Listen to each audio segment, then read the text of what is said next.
Chris, when you talked to Marcus Satterfield going into this game, did he give any sort of indication of what their plan is going to be moving forward for the quarterback position? Of course, Zeb Noland. I mean, really, this doesn't come about most likely if Luke Doty doesn't get injured in a scrimmage in the preseason.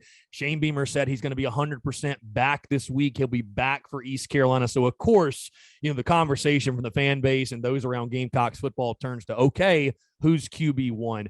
Did you get any sense of a feeling of what they want to do at that position? And I'll just ask you, I know the sample size for Doty is small, but certainly he brings a dynamic to your offense that no one else does. I mean, we're talking about a guy that runs a 4.4 40, that quickness, agility, that speed, that athleticism we haven't seen under center really since Connor Shaw manned the position when the Gamecocks had their greatest run in school history. But overall, that position, I guess, what are you expecting? And did you pick up anything from Satterfield or Beamer about their plans for moving forward under center, if you will?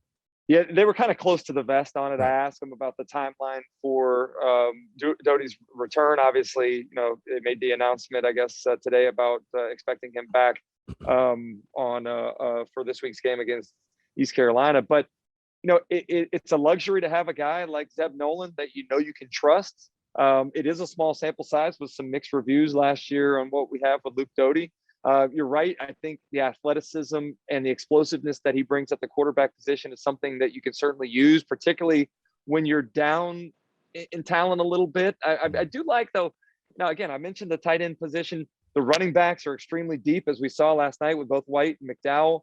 I think that the receivers, they're actually more pleased with the receivers than I think the fans are, because Coach Satterfield said to me, hey, let's don't judge these guys until they've had a chance. Last year it was all Shi Smith and nobody really else, but I think they feel really good about the top 4 or 5 wide receivers that they have.